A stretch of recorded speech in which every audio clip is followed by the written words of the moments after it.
शिवम कौशिक आपका the scholar YouTube channel पर स्वागत करता हूं।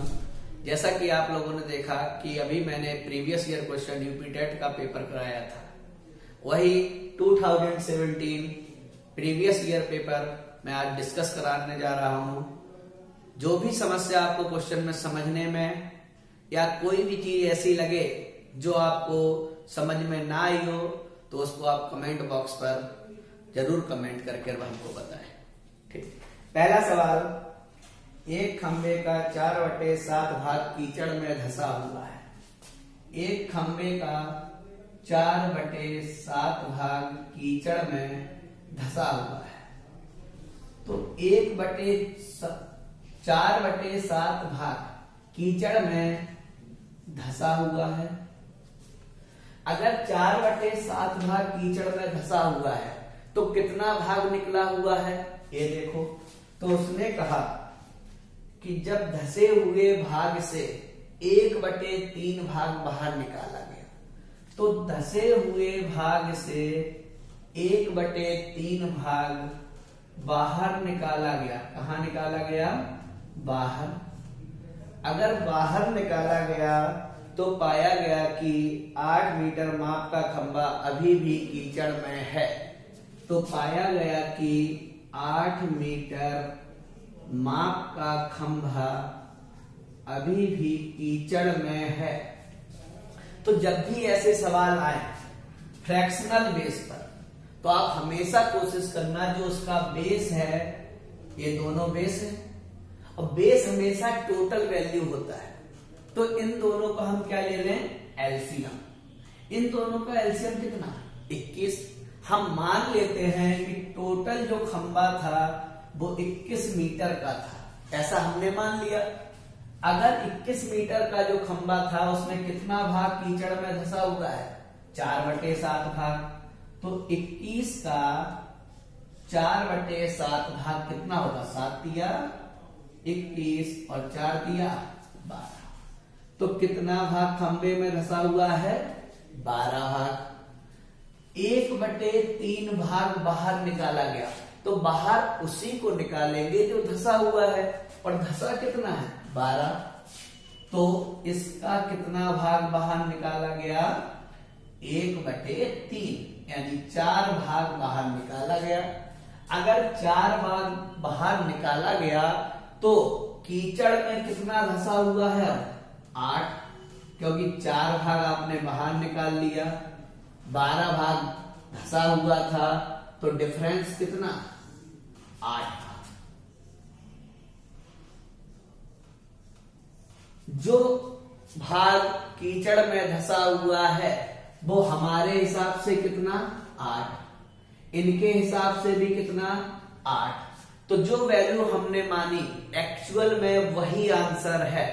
अगर आंसर नहीं होता तो हम कंपेयर कर देते। किसका कंपैरिजन किससे करते? इसका कंपैरिजन इससे करते। यहां पर दोनों वैल्यू बराबर हैं, यानी जो वैल्यू हमने एज्यूम की है वही हमारा आंसर है। तो ऐसे सवालों को एक टोटल वैल्यू मान के एजम्पशन कर लेना चाहिए। नेक्स्ट क्वेश्चन, ए और बी किसी काम को 12 दिन में करते हैं। ए और बी किसी काम को 12 दिन में करते हैं।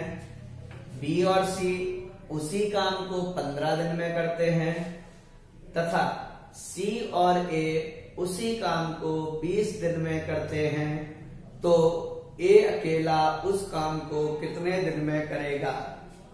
देखते हैं। ए और बी किसी काम को 12 दिन में करता है। बी और सी उसी काम को 15 दिन में करता है।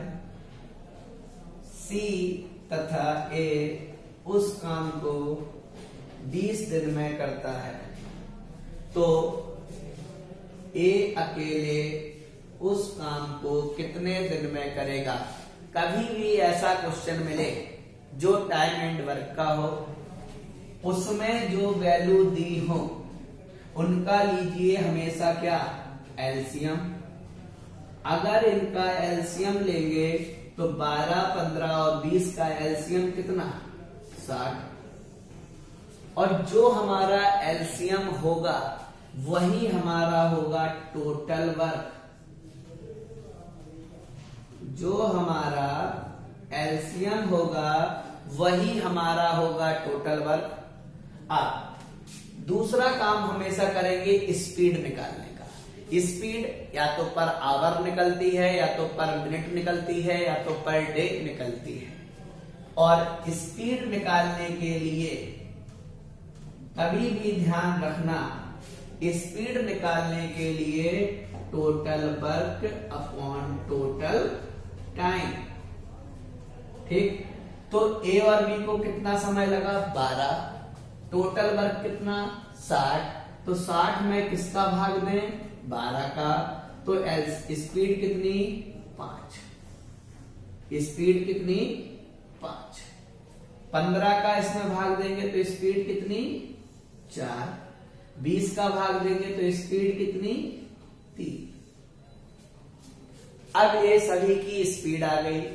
ए बी की कंबाइंड स्पीड 5, बी और सी की कंबाइंड स्पीड 4, सी और ए की कंबाइंड स्पीड 3। हमको किसका मान बताना है? ए कितने दिन में करेगा? पूरा काम है 60। अगर हमारे पास ए की स्पीड आ जाए तो हम आंसर बता सकते हैं। तो सबसे पहले टोटल स्पीड कितनी? 5, 4, 9, 3, 12। लेकिन जो ये टोटल स्पीड है वो किसकी है? a plus B plus B plus C plus C plus A. तो यहां पर हर व्यक्ति 2-2 बार है, तो लिख देंगे 2a plus 2b plus 2c। यहां से क्या कॉमन आ जाएगा आपका? 2a plus B plus c is equal to 12। तो a plus B plus c is equal to कितना? 6। ए आ गई तीनों की कंबाइंड स्पीड। किस किस की? a प्लस बी प्लस सी की कितनी? 6। अब हमको किसका पता करना है? a का।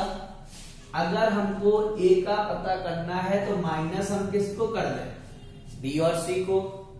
b और c की कंबाइंड स्पीड कितनी? 4। तो यहां पर a plus 4 is equal to 6। तो a is equal to 2। a की स्पीड कितनी? 2। अब a से हमें कितना काम कराना है? 60। a से हमको 60 काम कराना है, जबकि a की टोटल स्पीड है 2। तो a को कितना दिन लगेगा? 30 दिन। यही हमारा आंसर हो जाएगा, आंसर नंबर सी। हमेशा ध्यान रखना कि सबसे पहला काम एलसीएम लेना, एलसीएम के बाद दूसरा काम स्पीड निकालना। अगर स्पीड में किसी कंबाइंड किसी व्यक्ति की पूछी है तो उसको इस तरीके से सॉल्व करके किसी एक व्यक्ति की कंबाइंड स्पीड निकाल सकते हैं। अगर हमसे यहां पर बी की पूछ लेता तो हम किसको माइनस कर देते? ए और सी को। अगर सी की पूछ लेता तो हम किसको माइनस कर देते? ए और बी को। किसी का भी मान पूछ ले आप आसानी से बता सकते हैं। नेक्स्ट क्वेश्चन देखते हैं।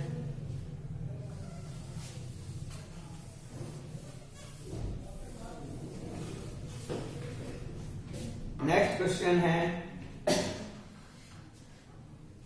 दो संख्याओं का अंतर तथा गुणनफल क्रमशः 5 और 6 है। देखिए बड़ा आसान क्वेश्चन है, बड़ा टेक्निकल भी क्वेश्चन कहेंगे कि दो संख्याओं का अंतर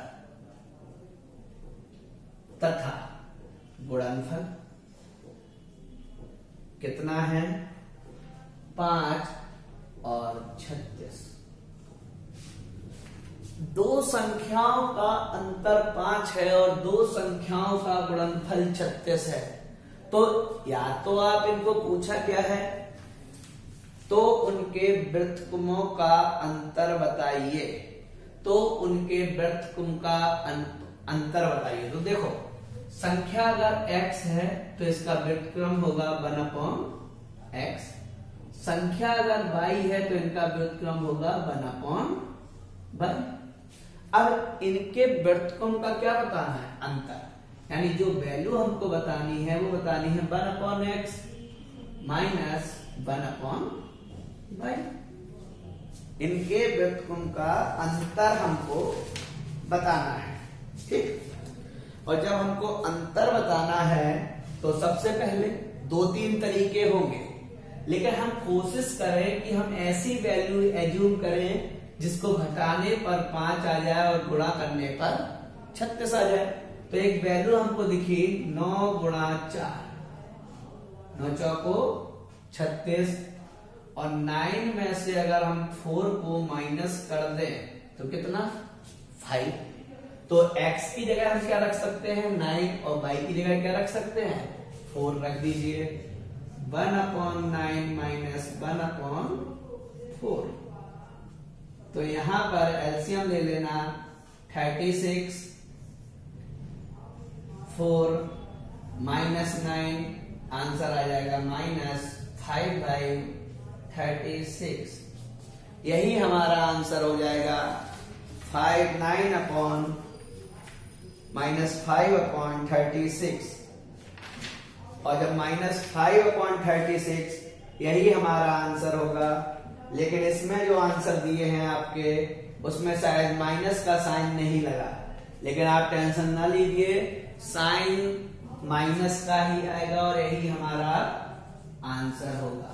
कभी भी अगर आपको इस तरीके का क्वेश्चन मिले तो हमेशा वैल्यू को क्या करना? एज्यूम।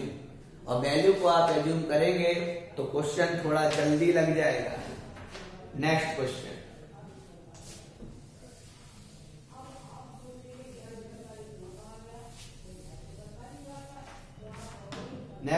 देखते हैं।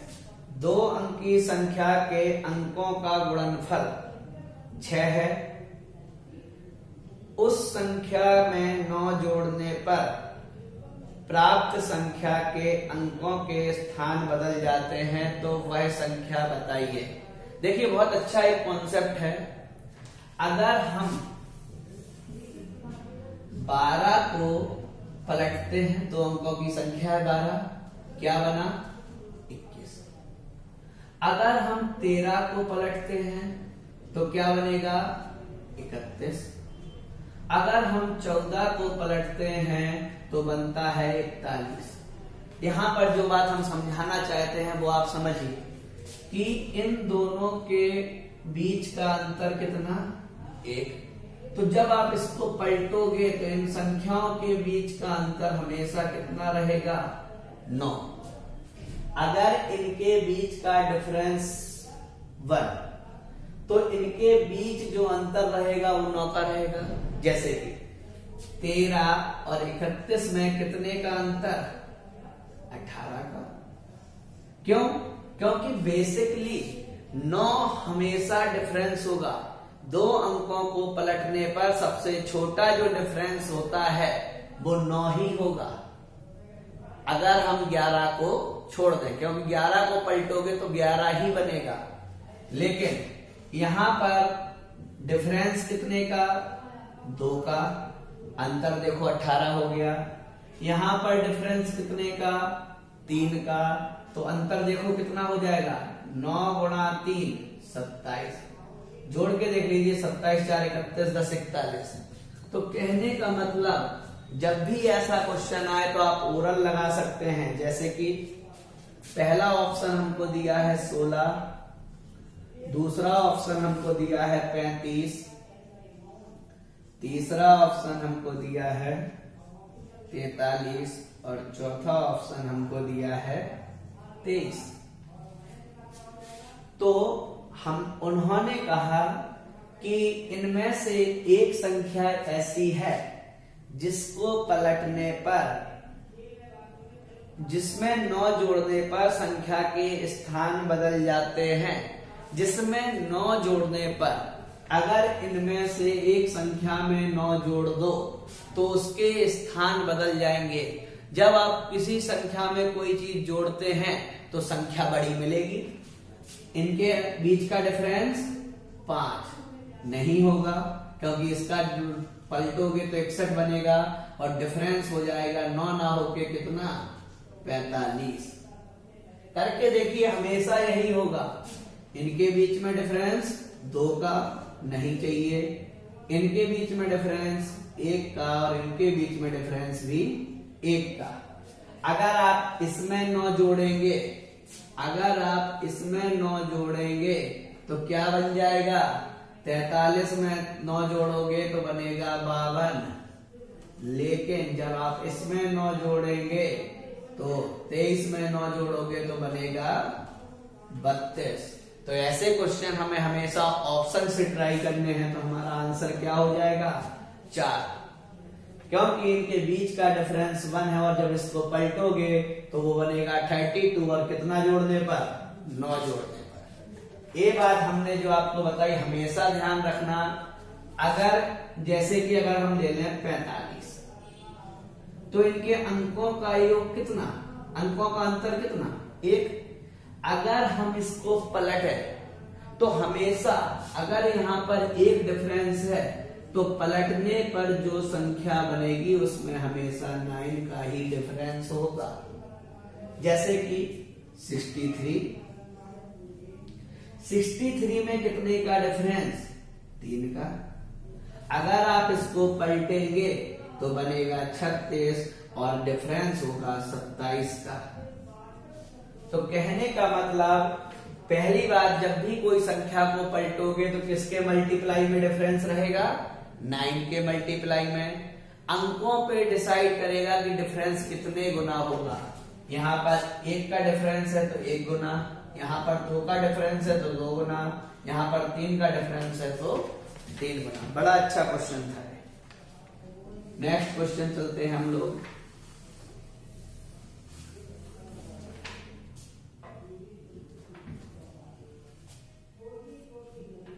दो कोटि पूरक कोणों का अंतर 40 है, दोनों कोण होंगे। तो पहले देखो कोटि पूरक और समपूरक। कोटि पूरक और समपूरक। तो कोटि पूरक कितने डिग्री का? 90 डिग्री का होता है और समपूरक 180 डिग्री। कोटि पूरक होता है 90 डिग्री का, समपूरक होता है 180 डिग्री का। तो उसने बोला दो कोटि पूरक कोणों का अंतर 40 है तो दोनों कोण होंगे। तो अब आप समझिए कोटि पूरक कोण कितना होगा? 90 डिग्री। अगर दो कोणों का योग 90 डिग्री हो जाए तो वो आपका कोटि पूरक कोण होगा। तो उसने कहा है कि दो कोटि पूरक कोणों का अंतर 40 है। दो कोटि पूरक कोणों का अंतर 40 है। जैसे कि कोटि पूरक जो कोण होते हैं वो कैसे निकलते हैं? अगर हमने कहा 30 का कोटि पूरक बताइए, 30 डिग्री का कोटि पूरक बताइए, तो 30 डिग्री का कोटि पूरक कितना हो जाएगा? टोटल कितना होता है कोटि पूरक? 90। अगर 30 डिग्री का कोटि पूरक पूछे तो कितना हो जाएगा? 60 डिग्री। 30 डिग्री का कोटि पूरक कोण होगा 60 डिग्री। अब यहां या तो आप इस क्वेश्चन को ऑप्शन से लगा सकते हैं या फिर आप इस क्वेश्चन को x मान के भी लगा सकते हैं, जो आपको सुइटेबल पड़े। तो ध्यान रखना, अगर हम कहें एक कोण हो गया आपका x, तो दूसरा कोण कितना? 90 माइनस x। ए इसका कोटि पूरक है और कहा गया है कि इन्हीं दोनों का डिफरेंस, इन्हीं दोनों का डिफरेंस कितना है? 40 है। तो इन्हीं दोनों का डिफरेंस 40 है तो x minus 90 plus x is equal to 40। तो x प्लस x कितना हो जाएगा 2x इज इक्वल टू 90 उस तरफ जाएगा तो प्लस का हो जाएगा, तो टोटल कितना 130 डिग्री। तो x इज इक्वल टू कितने डिग्री 65 डिग्री। अगर x is equal to 65 degree है तो इसका दूसरा कोण कितना हो जाएगा, अगर ये 65 हो गया तो 90 से कितना कम 25 कम, तो दूसरा कितना हो जाएगा 25 डिग्री। तो हमारे आंसर हो जाएंगे 90 और 65 और 25 डिग्री। नेक्स्ट क्वेश्चन की ओर चलते हैं।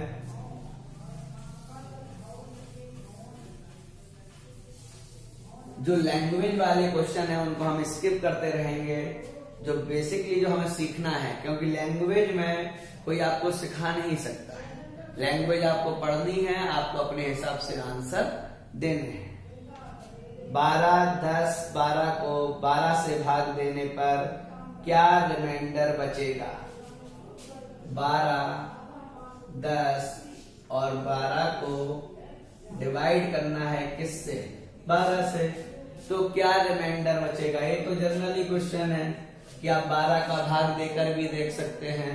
तो 12 से अगर हम इसमें भाग देंगे तो 12 एकम 12, 0 लिया 1 भाग नहीं जाएगा, 0 लिया 10, ठीक। तो अब हो गया 101।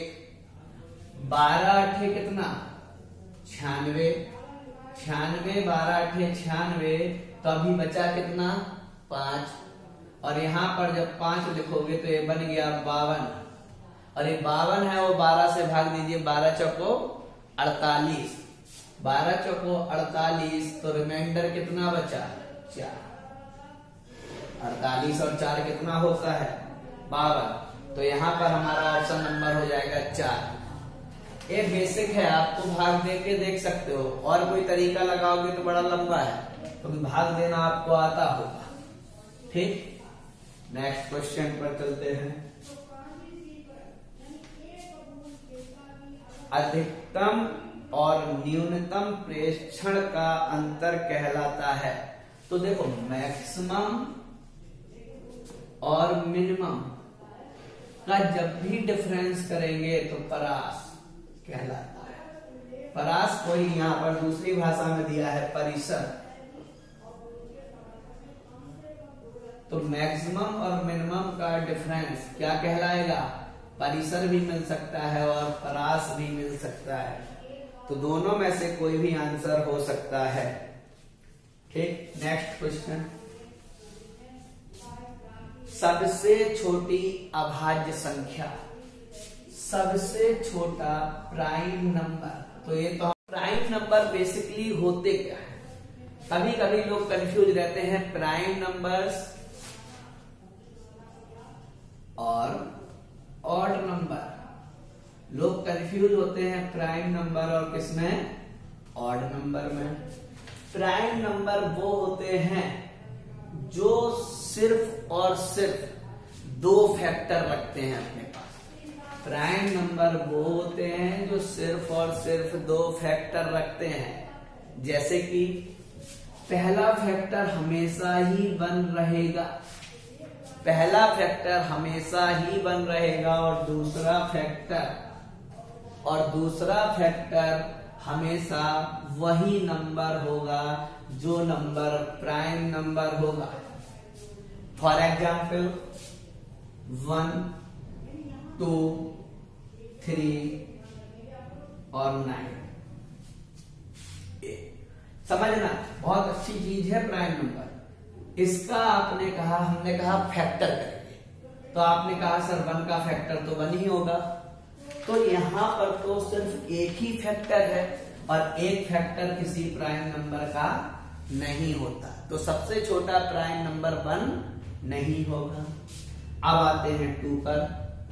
तो 1 पहला फैक्टर और दूसरा खुद वह प्राइम नंबर होगा।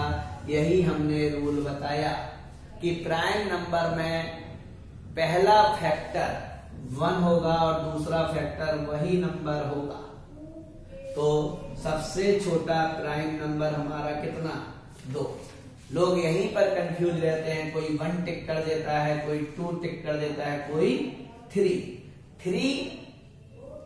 टिक करें, लेकिन उसके पहले 2 को जरूर ध्यान रखें, क्योंकि 3 का भी पहला फैक्टर 1 होगा, दूसरा 3। ये भी आपका प्राइम नंबर है, लेकिन ये आपका प्राइम नंबर है, लेकिन सबसे छोटा नहीं। पिछले वीडियो में हम एक और बात बताए थे आपको, ऐसा कौन सा नंबर है जो प्राइम नंबर के साथ सम भी है, सम इवन भी है। ऐसा भी क्वेश्चन बन सकता है, तो इसका आंसर क्या हो जाएगा, 2। ये ध्यान रखना। यहां पर भी आपके ऑप्शन दिए थे 2, 3, 5, 7, तो सबसे छोटा प्राइम नंबर कितना, 2। यही हमारा आंसर हो जाएगा, answer number A. Next question की ओर चलते हैं।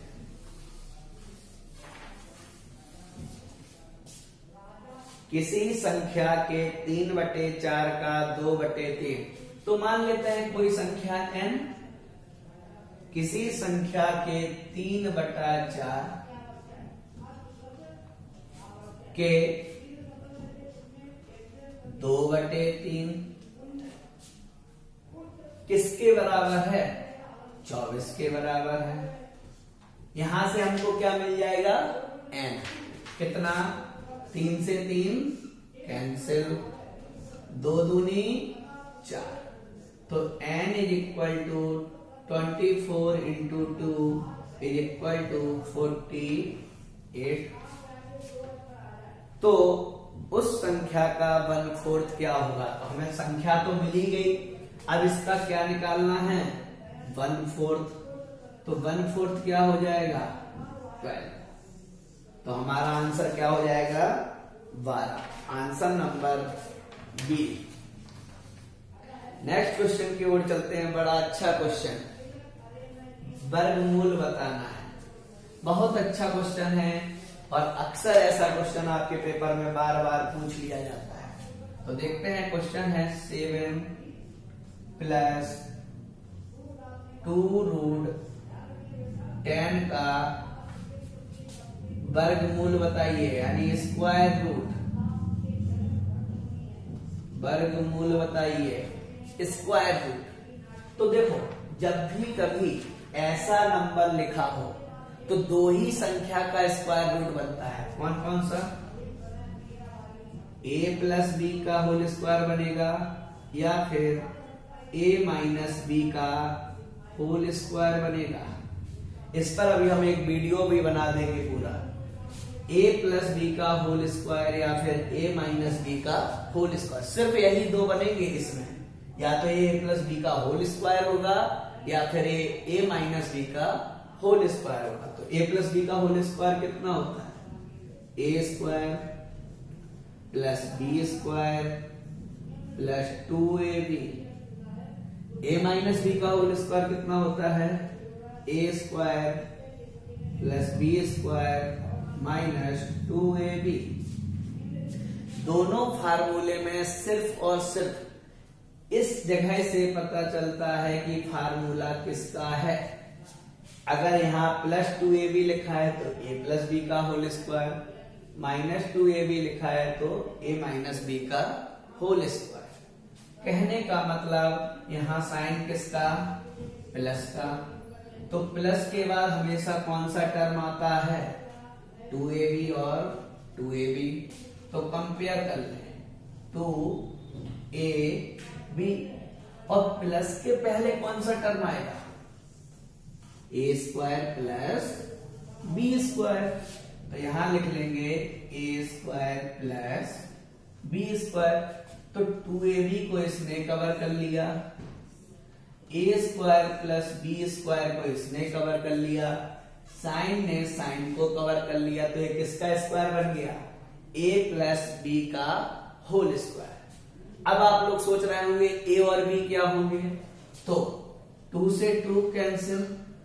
अगर यहाँ 2 ना हो तो 2 बनाओ, तो यहां पर बचा √10 और यहां पर बचा a इंटू बी।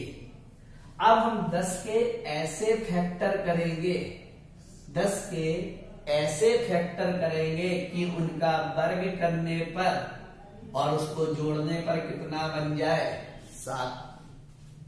तो इसके फैक्टर करो, 5 दूनी 10, इसके ऊपर क्या लगा है √, तो यहां पर भी आप क्या लगा देंगे √। तो a इसके फैक्टर हो गए 5 और 2 7, 5 और 5 दूनी 10। तो हमें फैक्टर मिल गए a और b का मान कितना मिल गया √5 प्लस √2 का होल स्क्वायर। a जो लिखा है वो इसी का मान है और इसका आपको क्या निकालना है वर्गमूल। वर्गमूल से स्क्वायर से वर्गमूल कैंसिल, तो आंसर आ गया √5 प्लस √2। इसको आप ओरल भी निकाल सकते हैं। कैसे? सबसे पहले देखेंगे क्या यहाँ पर 2 है, बिल्कुल है। फिर देखेंगे साइन प्लस का है, बिल्कुल है। अब अगर 2 और 2 कॉमन हो गए तो ये कितना है √10। तो √10 के हम ऐसे फैक्टर करें कि जोड़ने पर कितना हो जाए 7। तो √10 के ऐसे फैक्टर करो कि जोड़ने पर 7 हो जाए, तो 5 दूनी 10 और 5 और 2 7। बेसिकली यही आपके यहां पर पता चल जाएगा आंसर है। तो आंसर नंबर आपका हो जाएगा √2 plus √5, answer number C. Next question की ओर चलते हैं। ये भी आपका नंबर सिस्टम का क्वेश्चन है। तो किसी संख्या के 60% का, फिर वही बात, किसी संख्या के 60% का 3/5 भाग क्या है 36। तो यहां से हमको क्या मिल जाएगा n। सॉल्व कर लो, 0 से 0 कैंसिल, 3 से काट दीजिए 12, 6 से काट दीजिए 2। तो यहां पर n = 10 बचे 50, 50 यहां चला जाएगा तो 50 दूनी 100। तो n का मान कितना आ गया 100। तो यही पूछा है वो संख्या क्या होगी, तो संख्या क्या हो जाएगी 100। यही हमारा आंसर हो जाएगा, answer number A. Next question देखते हैं। पाई है, तो देखिए बहुत अच्छा क्वेश्चन है। पाई है, पहला ऑप्शन देखिए, एक परमेय संख्या, एक अपरमेय संख्या, एक अभाज्य संख्या, एक पूर्णांक। तो देखिए परमेय संख्या वो होती हैं जिसमें रिपीटेशन नहीं होता। रिपीटेशन का मतलब कि एक जगह पर जाकर वो रुक जाती है। अपरमेय संख्या वो होती हैं जिसका रुकने का कोई सिस्टम ना हो, यानी कोई भी टर्मिनेट ना हो। कहने का मतलब पाई का मान 3.14। ये हम लोग पढ़ते हैं अपने सवाल लगाने के लिए मान माना गया है, लेकिन पाई का मान अभी तक 84,000 डिजिट तक निकाला जा चुका है। तो पाई में कोई भी अंत नहीं है। अक्सर जिस वैल्यू का कोई भी अंत नहीं होता है वो कौन सी संख्या होती है अपरिमेय संख्या। तो पाई एक कौन सी संख्या है अपरिमेय संख्या। इसमें आंसर हो जाएगा आपका बी। नेक्स्ट क्वेश्चन देखते हैं। a/3 = b/4 = c/7। तो मान पूछा है हमसे a + b + c/c। तो देखिए a के नीचे 3, तो इसका मतलब ही होता है a का मान 3। बी का मान 4 और सी का मान 7 पुट कर दीजिए। ए का मान 3, बी का मान 4 और सी का मान 7/7। तो 4 3 7 7 7 14/7 इज इक्वल टू कितना आंसर 2। बड़ा आसान क्वेश्चन था, तो आंसर हो जाएगा हमारा 2, ऑप्शन नंबर सी। अब देखते हैं नेक्स्ट क्वेश्चन, यूनिट डिजिट से है, और ऐसे क्वेश्चन कभी हमको छोड़ने नहीं चाहिए, क्योंकि यूनिट डिजिट बहुत आसान होता है। कैसे? 378 इंटू 236 इंटू 459 इंटू 312। देखो यूनिट डिजिट का मतलब होता है इकाई का अंक। तो इकाई का अंक है तो हमें इकाई के अंक से ही मतलब रखना है, बाकी किसी से मतलब मत रखिए। कोई जरूरी नहीं कि किसी से मतलब रखा जाए। तो ठीक, सॉल्व कर लीजिए। 8 का गुणा 6 में किया तो कितना आया 48। फिर हमें इकाई के अंक से मतलब है, यानी 4 से मतलब नहीं है, 8 से मतलब है। 8 9 72। फिर हमें इकाई के अंक से मतलब है, दूसरे अंक से मतलब नहीं है। 2 दूनी 4।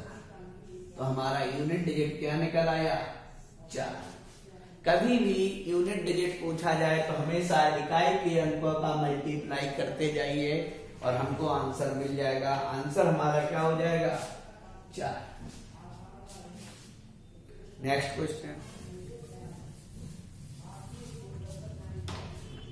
क्वेश्चन, लिखा है दो संख्याओं का एचसीएफ,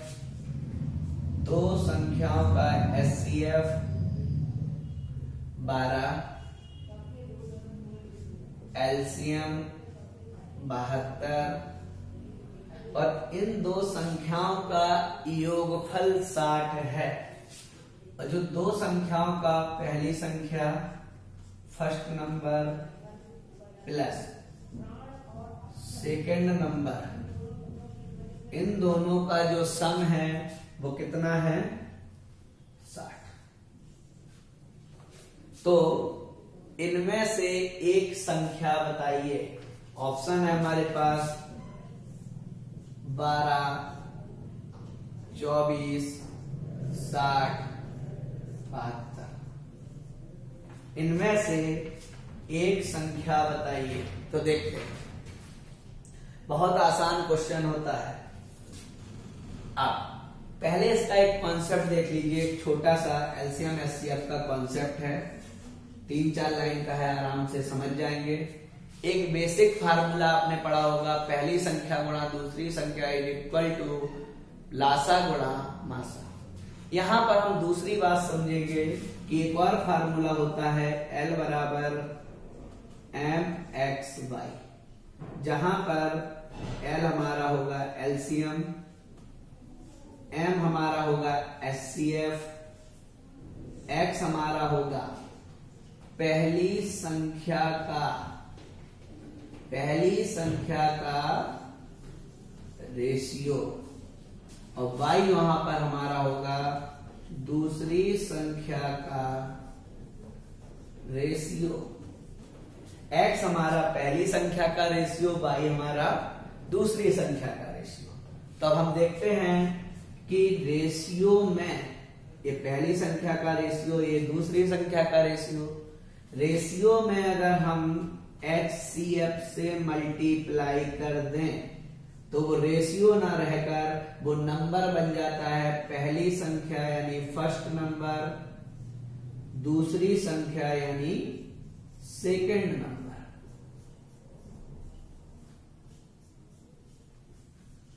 तो पहली संख्या mx, दूसरी संख्या my, फार्मूला होगा L बराबर mx/y, जहां पर L आपका एलसीएम, M आपका एचसीएफ, X आपका पहली संख्या का रेशियो और y आपका दूसरी संख्या का रेशियो। अब समझते हैं।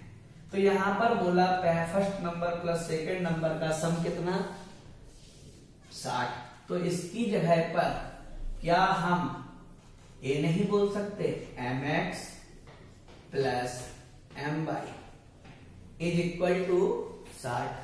यहां पर देखें L बराबर mxy में रखें, L का मान कितना 72, m का मान कितना 12, x इंटू वाई। तो 12 छंग 72, 6 is equal to x y. x into y का मान आ गया 6। अब हम इसके फैक्टर करें तो पहला फैक्टर बनेगा 1,6, दूसरा फैक्टर बनेगा 2,3। ये संख्या के हैं रेशियो, क्योंकि फैक्टर वही होते हैं या गुणनखंड वही होते हैं जो उसका होता है रेशियो, और रेशियो हमेशा एक दूसरे से जब तक कटते रहेंगे तब तक वो रेशियो नहीं रहेंगे, यानी एक दूसरे से वैल्यू नहीं कटनी चाहिए। ठीक, तो यहां पर mx प्लस my बराबर 60। अगर हम इसको डिफाइन करें तो इसको अगर हम संख्या बनाते हैं तो पहली संख्या का रेशियो कितना 1, दूसरी संख्या का रेशियो कितना 60, एचसीएफ कितना 12, तो 12 गुणा 1 तो संख्या कितनी 12, 12 गुणा 6 संख्या कितनी 72। क्या इन दोनों का सम 60 है? अगर नहीं है तो ये संख्याएं नहीं होंगी। अब यहां पर देखते हैं 2 और 3, यही तो रेशियो है, तो 12 दूनी 24 और 12 तिया 36, और 24 और 36 को जोड़ दीजिए तो कितना होता है 60। यही बोला है कि दो संख्याओं का योग कितना हो जाए 60, और दो संख्याओं का योग अगर 60 हो जाए तो उसमें से एक संख्या बताइए, तो हमारी एक संख्या 24 हो गई, एक संख्या 36 होगी, तो यहाँ पर एक ही संख्या है 24, वही हमारा आंसर हो जाएगा। एक बात जरूर ध्यान रखना कि एलसीएम एचसीएफ में अगर ये बात पता है तो सवाल कभी भी नहीं छूटेगा। ठीक, चलते हैं नेक्स्ट क्वेश्चन की ओर।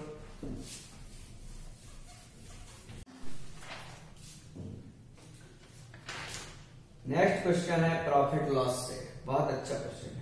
यदि किसी वस्तु का सीपी क्रय मूल्य उसके विक्रय मूल्य का, यदि किसी वस्तु का क्रय मूल्य उसके विक्रय मूल्य का, किसका विक्रय मूल्य का 3/2 है, तो उसका लाभ और हानि परसेंट बताइए। तो समझो, तो सीपी अपॉन एसपी कितना 3/2। ए होता है लगाया गया मूल्य या क्रय मूल्य, ए होता है विक्रय मूल्य या बेचा गया मूल्य। तो आपने लगाया कितना 3, आपको मिला कितना 2, नुकसान कितने का 1 का, नुकसान कितने का 1 का, और जो प्रॉफिट और लॉस होता है वो हमारे खुद के लगाए हुए रुपए पर होता है। तो हमने रुपए कितना लगाया 3, तो लॉस कितने का 1/3 का, और 1/3 को हम परसेंट में बदलेंगे तो आंसर कितना 33 सही 1/3%। यही हमारा आंसर हो जाएगा, answer number B. Next question की ओर चलते हैं। किसी कमरे की चारों दीवारों का कुल क्षेत्रफल, तो बहुत अच्छी सी बात कि एक कमरा है, कमरे में 4 दीवारें तो होती हैं और छत और फर्श भी होता है। अगर सारी चीजों को हम इंक्लूड कर लें तो हमारा टोटल सरफेस एरिया बनता है 2 LV, क्योंकि एक बार फर्श का और फर्श के समांतर छत, प्लस BH प्लस H। ये हो गया हमारे कमरे का क्षेत्रफल, यानी घनाभ, घनाभ का टोटल सरफेस एरिया। अगर इसमें से हम फर्श और छत को हटा दे तो फर्श का क्षेत्रफल कितना, लंबाई चौड़ाई। अगर हम फर्श और छत को हटाते हैं तो फर्श और छत को हटा दें तो क्या बचा, 2BH प्लस HL। और फर्श और छत को हमने हटाया तो ये बन गया कितनी दीवारों का क्षेत्रफल, एरिया ऑफ 4 वॉल्स, चारों दीवारों का क्षेत्रफल। और यही आपको दिया है कितने मीटर स्क्वायर, 660 इक्वल टू 2।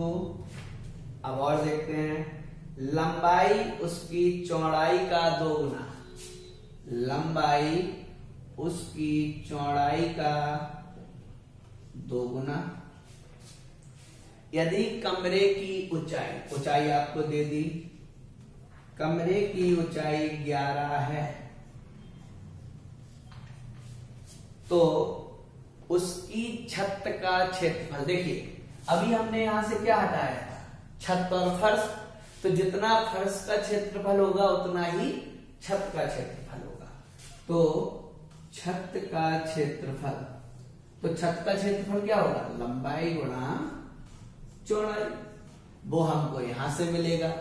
तो रखते हैं b का मान कितना, 1:, इसको मान लो 2r, इसको मान लो 1r। तो 1:, के लिए r इंटू h का मान कितना 11 प्लस h का मान कितना 11 और l का मान कितना 2r। 11 अगर इसमें से कॉमन ले लें तो बाहर हो जाएगा 11 दूनी 22, r और 2r कितना 3r, यहां पर कितना 660, 22 से काट दीजिए, 22 दिया 60, तो 30 इक्वल टू 3r, तो r इक्वल टू कितना 10, तो r का मान कितना आ गया 10। पुट कर दीजिए, अगर आप 10 इसमें पुट करोगे तो 10 20 हो जाएगा और 10 इसमें पुट करोगे तो कितना हो जाएगा 10। तो लंबाई कितनी 20, चौड़ाई कितनी 10, मान रख दीजिए 20 गुणा 10 इक्वल टू कितना 200 मीटर स्क्वायर। यही हमारा आंसर हो जाएगा, आंसर नंबर ए। ये फार्मूला जरूर याद रखना और ये भी फार्मूला जरूर याद रखना। कभी आपसे घनाभ का टोटल सरफेस एरिया पूछा जा सकता है, कभी आपसे चारों दीवारों का क्षेत्रफल, कभी कभी एक क्वेश्चन और पूछा जाता है घनाभ का आयतन। तो घनाभ का आयतन होता है लंबाई गुणा चौड़ाई गुणा ऊंचाई। एक आपसे पूछ लेगा घनाभ का विकर्ण, तो डायगोनल इज इक्वल टू होता है l square plus b square plus h square. जो विकर्ण होता है वो कमरे की सबसे लंबी छड़ होती है। अगर कमरे में कभी भी सबसे लंबी छड़ रखनी हो तो वो उसका क्या हो जाएगा विकर्ण। ठीक, चलते हैं नेक्स्ट क्वेश्चन की ओर। डिविजिबिलिटी से एक क्वेश्चन है और डिविजिबिलिटी 11 की लगानी है। कहा गया यदि संख्या 604-6 को 11 से विभाज्य किया जाए तो इसके स्थान पर क्या आएगा, ऑप्शन दिए हैं 1 7 3 5। तो सबसे पहले 11 की डिविजिबिलिटी समझिए।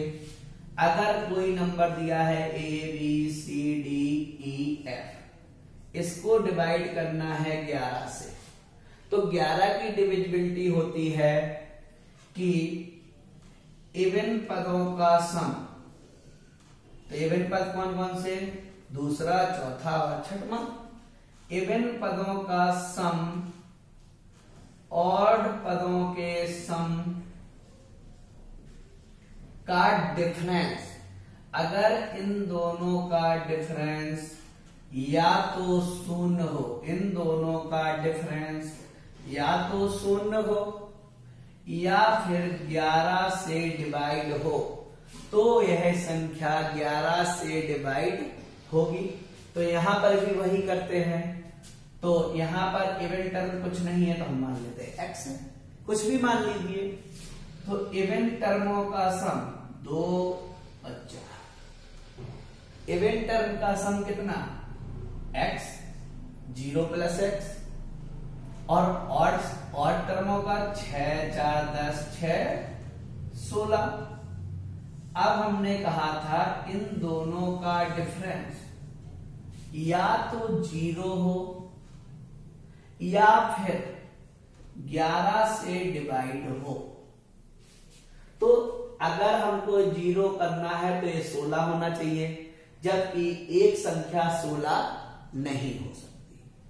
तो क्या हम इसको ऐसा सेट करें कि जिसको इसमें से घटाने पर कितने से डिवाइड हो जाए, 11 से। तो क्या वह संख्या 5 नहीं हो सकती? 16 में से अगर 5 जाएगा तो क्या हो जाएगा 11, और 11 से पूरी वैल्यू कट जाएगी तो x का मान क्या हो गया 5। यही हमारा आंसर हो जाएगा, आंसर नंबर डी। हमेशा ध्यान रखना इवन टर्म का सम ऑड टर्म के सम, अगर इन दोनों का डिफरेंस या तो 0 हो या 11 से डिवाइड हो, तो वह संख्या 11 से डिवाइड होगी। Next question.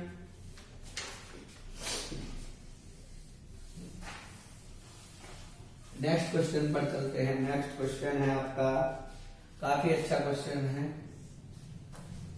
दो संख्याओं में से बड़ी संख्या का दुगना छोटी संख्या के 5 गुने से 3 ज्यादा है तथा बड़ी संख्या का 4 गुना छोटी संख्या के 3 गुने का योग 71 है, तो वे संख्याएं बताइए। तो देखिए, दो संख्याएं मान लेते हैं x और y। ठीक, अब कहा है कि बड़ी संख्या का 2 गुना, हमने मान लिया बड़ी संख्या x और छोटी संख्या y।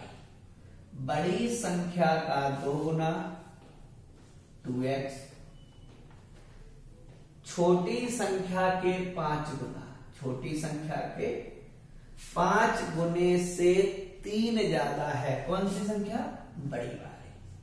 5 गुने से 3 ज्यादा है।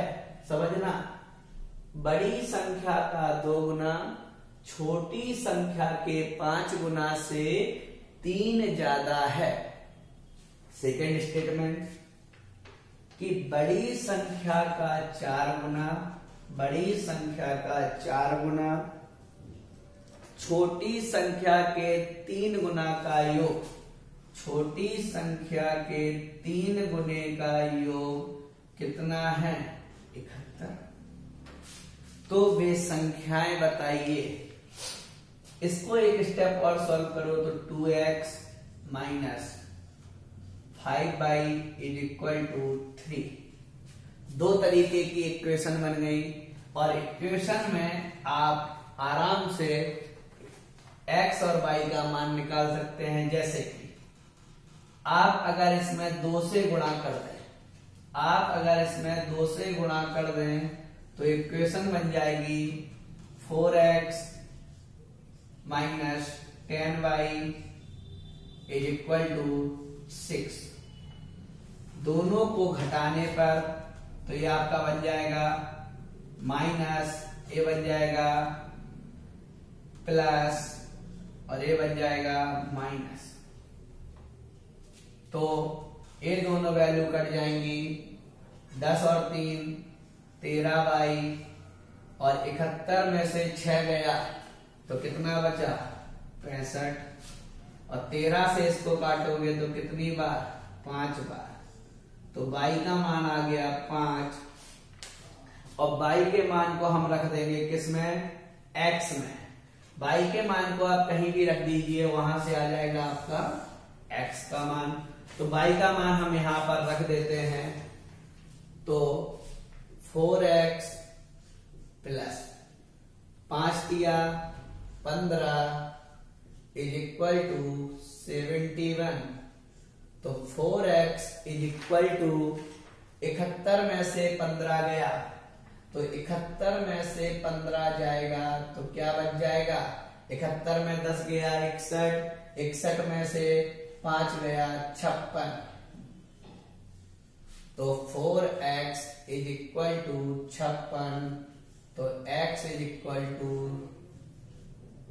4 एकम 4, 4 चौको 16। तो x का मान आ गया 14 और y का मान आ गया 5। तो यहां पर हमारा आंसर हो गया C। ऐसे ही आप इक्वेशन को सॉल्व कर दीजिए सरल तरीके से, और कोई तरीका लगाएंगे तो बहुत लेंथी होगा।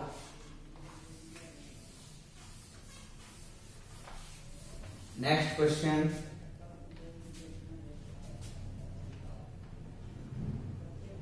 यदि किसी प्राकृतिक संख्या का प्रत्येक अंक या तो 3 या 4, यह संख्या 3 और 4 दोनों से विभाज्य होगी, तो ऐसी सबसे छोटी संख्या बताइए।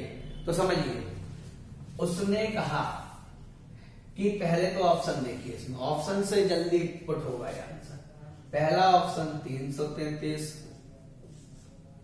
दूसरा ऑप्शन 444, तीसरा ऑप्शन 44, चौथा ऑप्शन 4444। तो उसने कहा किसी प्राकृतिक संख्या का प्रत्येक अंक या तो 3 हो या तो 4 हो, तो सभी में है, या तो 3 हो या 4 हो, सभी में है। यह संख्या 3 और 4 दोनों से विभाज्य हो, तो हमें 3 की भी डिविजिबिलिटी पता होनी चाहिए और 4 की भी डिविजिबिलिटी पता होनी चाहिए। तो 3 की डिविजिबिलिटी होती है कि डिजिट का सम, किसका सम, डिजिट का सम अगर 3 से डिवाइड है तो वह संख्या 3 से डिवाइड होगी। और 4 की डिविजिबिलिटी का रूल होता है किसी भी नंबर के लास्ट 2 डिजिट या तो 0 हो या फिर 4 से डिवाइड हो, तो वह संख्या 4 से डिवाइड होगी। और ऐसी कौन सी संख्या बतानी है इन सभी में, सबसे छोटी संख्या, सबसे छोटी बतानी है, मिनिमम नंबर। तो देखो, सबसे पहले तो हम लगाएंगे 3 का डिविजिबिलिटी रूल, समझ लेना। तो सबसे छोटा नंबर तो यही है, और 3 का डिविजिबिलिटी रूल कहता है डिजिट का सम, डिजिट का सम अगर 3 से डिवाइड हुआ तो वह संख्या 3 से डिवाइड होगी। लेकिन यहां पर डिजिट का सम 3 से डिवाइड नहीं हो रहा, तो ये हमारा आंसर नहीं होगा। अब चलते हैं आंसर नंबर 1 पर। 3 से तो ये डिवाइड हो रहा है, लेकिन क्या ये 4 से डिवाइड हो रहा है? क्योंकि लास्ट की 2 डिजिट या तो 0 हो या फिर 4 से डिवाइड हो, तो ये संख्या 4 से डिवाइड नहीं हो रही, तो ये भी हमारा आंसर नहीं होगा। इससे बड़ी ये है, तो देखते हैं डिजिट का सम कितना, 4 4 8 4 12, 3 से डिवाइड है 12। लास्ट की 2 डिजिट कितनी, 44, 4 से भी डिवाइड है, तो हमारा आंसर कितना, 2। यही हमारा आंसर हो जाएगा। वो सबसे छोटी संख्या कितनी हो जाएगी, 444। तो आंसर नंबर हो जाएगा बी। चलते हैं नेक्स्ट क्वेश्चन की ओर, 120। चलते हैं नेक्स्ट क्वेश्चन की ओर, और नेक्स्ट क्वेश्चन भी आपका दिया है पंचभुज। पंचभुज को बोलते हैं पेंटागन के अंतः कोणों का योग बताइए। तो हमने एक दिन आपको फार्मूला लिखवाया था, किसी भी बहुभुज, बहुभुज में आपका त्रिभुज भी आएगा, चतुर्भुज भी आएगा, पंचभुज भी आएगा, षष्ठभुज भी आएगा। कहने का मतलब ट्रायंगल भी आएगा, रेक्टेंगल भी आएगा, स्क्वायर भी आएगा, पेंटागन भी आएगा, हेक्सागन भी आएगा। सब बहुभुज की परिभाषा ही यही होती है कि 3 या 3 से अधिक भुजाओं से मिलकर बनी आकृति बहुभुज कहलाती है। तो पंचभुज के सभी अंतःकोणों का योग बताइए। तो लिख लीजिए बहुभुज पॉलीगन के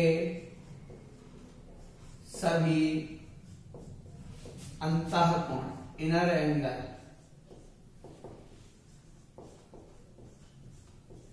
का सम योग। फार्मूला होता है n-2 इंटू 180 डिग्री। तो n यहां पर होगा नंबर ऑफ साइड। तो पंचभुज में कितनी भुजाएं? 5 पुट कर दीजिए। 5 - 2 इंटू 180। तो यहां पर हमारा आंसर हो जाएगा 3 इंटू 180, आंसर 540 डिग्री। तो सभी अंतःकोणों का योग कितना? 540 डिग्री। यही हमारा आंसर हो जाएगा। चलते हैं नेक्स्ट क्वेश्चन की ओर।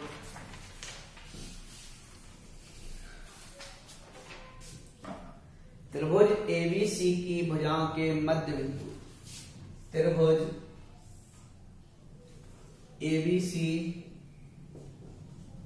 की भुजाओं के मध्य बिंदु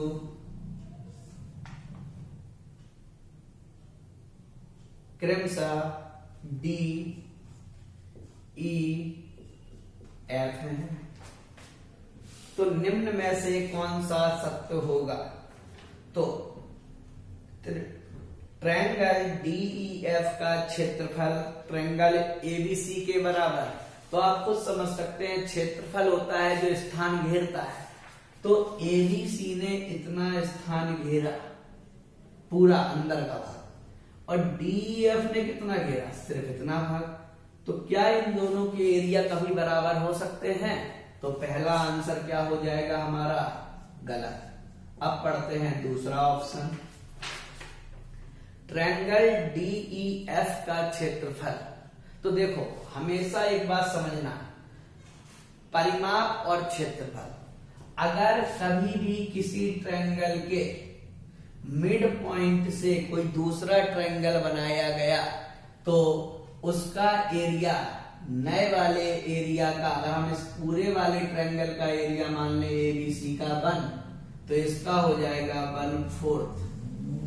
ध्यान रखना, अगर इसके भी अंदर कोई ट्रायंगल बना दिया जाए तो अगर इसका 1/4 तो इसका भी 1/4 का हाफ कर देंगे।